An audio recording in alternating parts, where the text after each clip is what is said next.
এবং যারা এই কোটা আন্দোলনের নামে যারা আন্দোলন করার চেষ্টা করতেছে, অপচেষ্টা করছে,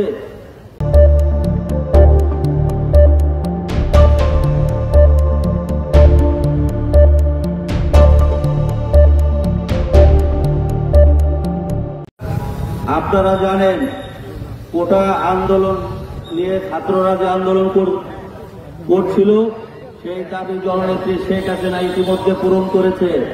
উচ্চ আদালতের মাধ্যমে সেটা পূরণ হয়ে গিয়েছে।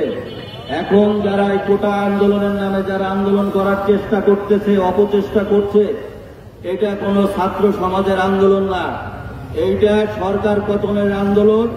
এবং এই আন্দোলনে বিএনপি, ছাত্রদল, জামাত, শিবির এরা জড়িত। অতএব এদেরকে আমরা ছাত্র সমাজের আন্দোলন বলে আর কোনো ছাড় দিতে রাজি না।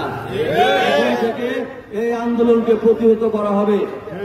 আর মামা যে কথা বলেছেন, এই ফরিদপুরের সংসদ সদস্য, আপনারা জানেন ওনার পত্রিকা সমকাল এবং চ্যানেল 24 এই আন্দোলনকে, সরকার বিরোধী আন্দোলনকে উস্কিয়ে দিয়ে এই যত রকম অরাজকতার সৃষ্টি হচ্ছে এক্ষেত্রে গুরুত্বপূর্ণ ভূমিকা রাখছে।